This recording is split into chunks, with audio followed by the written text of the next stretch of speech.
So this happened in 2013 when I was 17. My family was looking at this house, and the owner showed up and talked with my parents. Seemed like a nice older man. He said he built the house himself. It was a pretty nice 2-story house overlooking a river. Anyway, I was standing there, watching everyone talk, and as the owner was talking and laughing, there was a break in the conversation where he turned away from my parents. His expression completely and instantly changed, from happy to the most sinister and hateful scowl I've ever seen. I don't think he noticed me watching. It probably looked like I was on my phone since my head was down. As soon as he turned back, he instantly went back to smiling. It was so creepy and honestly made me feel sick. I told my mom, who said it was weird, but maybe he was just an awkward old man. So we got the house. We moved in, and the next weekend, my family was going to church, but I didn't feel like going, so they all left me at home. It was Sunday morning, about 11 a.m., when I heard really loud banging outside. It was rhythmic and coming from the side of the house. I was on the other side of the house, on the second floor. Honestly, my dumb ass thought it was maybe the wind. It was stormy that day, and I didn't think much of it. It stopped after about 5 minutes. But 10 minutes later, I heard walking around downstairs. Chairs moving, kitchen cabinets opening, and the fridge opening. I immediately, quietly locked my door, grabbed my baseball bat, and called 911. While I told them my address, I texted my mom and told her that someone was in the house and that I had called 911. At that point, the 911 operator said someone was 10 minutes out.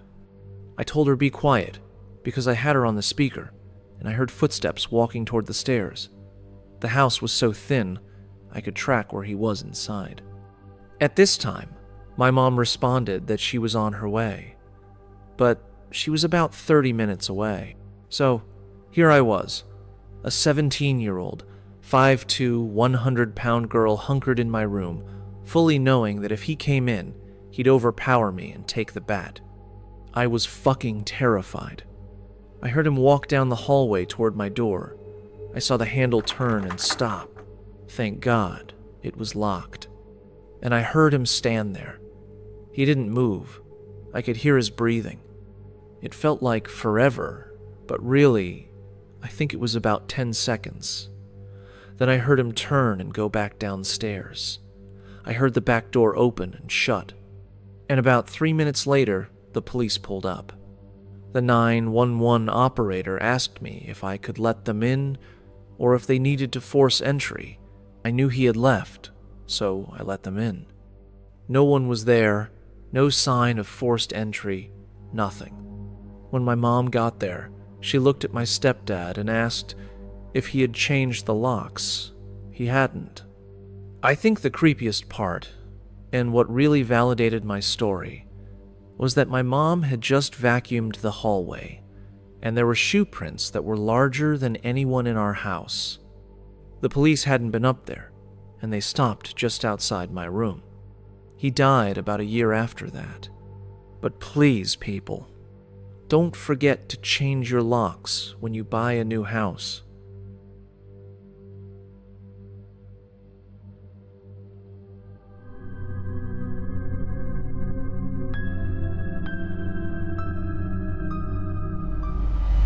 I bought my first house 2 years ago, and I still live in it today. At the time, I was in the process of unpacking and settling in. I was single and living alone, but figured it was time to have a place of my own. A couple of friends came over to help me unload the truck full of boxes. They refused to take money, so I paid them with food instead. After we finished, they stuck around for a few hours just to hang out. At one point, my friend Dale went to the bathroom. When he came back, he mentioned hearing noises inside the walls. He said it sounded like there were some pipe issues. and the two of them left a little later. Since it was a Saturday, I stayed up late watching Netflix on my laptop. That's when I started hearing a light thumping sound coming from above me. It was strange because my bedroom is upstairs, meaning the only thing above me was the attic. Dale's comment about the noises in the walls came back to me. I hesitated for a moment, then walked over to the attic door and pulled it down. I had to take a deep breath before climbing up. As I reached the top of the stairs, I pulled the light switch. A single dim yellow bulb flickered on, barely lighting up the attic. The noises stopped. Either that, or they had never been coming from the attic in the first place. With no boxes stored up there yet, the attic was just an empty, dusty space. I could see clearly that no one was there. The only things in the entire attic were two giant framed paintings leaning against one of the walls. I went back down to my room, trying to shake the eerie feeling, and eventually got into bed. But just as I was drifting off, I heard the noises again. This time, I started to worry that some small animal, like a raccoon or something, had gotten into the walls. The sound seemed to be coming from directly above my room. It had to be in the attic. So once again, I went upstairs. I walked to where I thought would be directly above my bedroom, but something felt off. The attic didn't seem to extend over the entire length of the house. A wall covered the section that should have been above my room. I pressed my ear to the wall and listened. My stomach sank when I heard noises on the other side. Then I turned and looked at the two paintings leaning against the wall. They were slightly angled, as if they had been moved. My heart started pounding. Slowly, I walked over and lifted one of the paintings. As I tilted it away from the wall, I felt my breath catch in my throat. Behind it was a dark hole, a hidden space. The realization took a few seconds to sink in. Then, suddenly, the painting was ripped from my hands. It crashed to the floor. But before I could react, something crawled out of the hole. It was a woman. She was sickly and pale looking. Her eyes were wild, unfocused. She was shaking, making strange noises, low mutters mixed with breathy giggles. Then she started laughing, a slow, eerie laugh that sent a chill down my spine. I barely had time to move before she lunged at me, her bony fingers digging into my shoulders like claws. I screamed, shoving her with all my strength. She stumbled back, falling into the dark space she had crawled from. Without thinking, I bolted. I ran down the attic stairs, slammed the door shut, and locked myself in my bedroom. My hands were shaking as I dialed 911, my voice barely steady enough to explain that a woman had been living in my attic. The cops arrived quick, about 5 minutes later. 3 police cars pulled up, and 5 officers entered my house. 4 of them climbed into the attic while I stood downstairs, listening. Then came the struggle. The woman let out an inhuman screech. It sounded like she was attacking them, thrashing against their grip. I heard shouting, a brief scuffle, then the crackling sound of a taser being deployed. After what felt like an eternity, they managed to restrain her. I watched as they carried her out of my house, her head lolling, her mouth twitching in a delirious grin. She looked anywhere from 25 to 35 years old, but something about her appearance was off. She looked wrong, like she hadn't seen daylight in years. Once they had taken her outside, I forced myself to go back into the attic. I needed to see where she had been living. Behind the hole in the wall was a tiny hidden space. Inside, there was a filthy pile of blankets, a dirty pillow, and a scattering of old food wrappers. In one corner, a dark stain marked where she had relieved herself. The smell hit me all at once. She had been up there for a long time. The officers told me they were taking her to a nearby psychiatric center to get her help. But I couldn't shake the feeling that I had been living with her, that she had been up there the whole time I was moving in, watching me, listening to me. It was only the first night in my new house. And it was an absolute nightmare.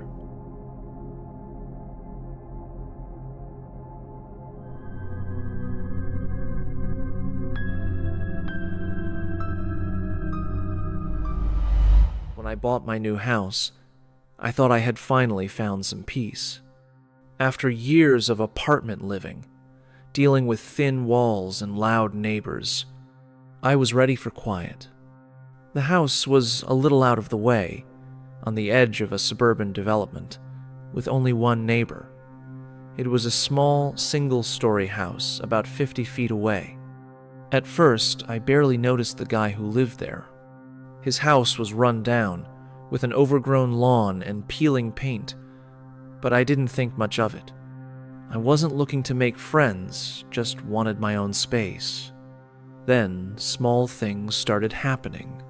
The first time I met him, I was unloading boxes from my car when I noticed him watching me from his front porch. He looked to be in his 40s, gaunt, with sunken eyes and a scruffy beard. He just stood there, smoking a cigarette, just staring. He didn't wave, he didn't nod. He just stared at me. I gave him a polite nod, expecting him to say something, but he just turned and went inside. That should have been the end of it. Or so I thought. A few nights later, I was in my backyard setting up some patio furniture when I heard rustling from the fence line. My yard had a wooden fence separating our properties, but there were gaps where the boards had warped. When I glanced toward the noise, I saw him. He was standing near the fence, partially obscured by the shadows. I could feel his eyes on me. "Hey," I called out, trying to sound casual. "Can I help you with something?" He didn't answer. He just stood there for a few more seconds, then turned and walked away. I tried to tell myself he was just an odd guy. Maybe he wasn't great with social interactions. Maybe he was just curious about the new neighbor. But then I started noticing things that were harder to ignore. At night, I'd catch glimpses of movement through my windows, shadows shifting near my fence. Sometimes, I'd hear faint shuffling noises outside, but whenever I looked, there was no one there. One morning, I found footprints in the dirt near my back porch. They weren't mine. I told myself I was overthinking it. Maybe they were from a delivery person or a stray animal. But then I started waking up in the middle of the night, feeling like I was being watched. And then came the knocking. It was around 2 a.m. when I woke up to a single, slow knock at my front door. Not loud, just a soft, deliberate tap. I sat up, my heart pounding. Who the hell knocks on someone's door at 2 a.m.? I stayed frozen in bed, listening. Then, another knock. I crept to the front window and peeked out. My porch light cast a dim glow over the driveway, but I didn't see anyone. Then I looked toward the neighbor's house. The porch light was off, but I could just barely make out a figure standing in his yard, facing my house. Just watching again. I locked every door and sat in the living room with a baseball bat until sunrise. The next morning, I convinced myself I had imagined it.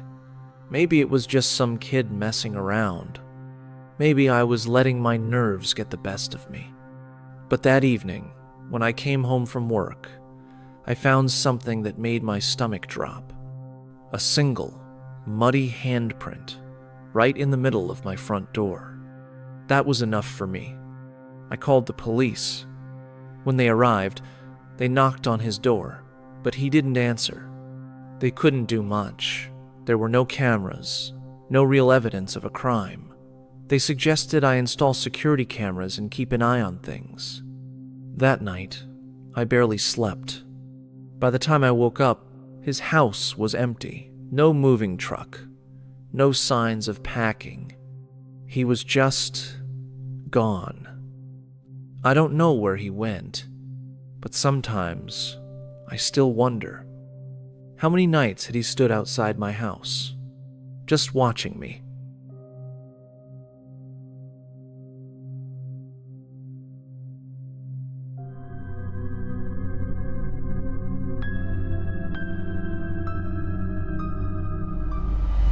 This happened about 3 years ago, but I still think about it from time to time, and it still creeps me out. I was 21 at the time. I'm a guy, for a little bit of context, and I just moved into my new house or apartment, whatever you want to call it, on the first floor of a building.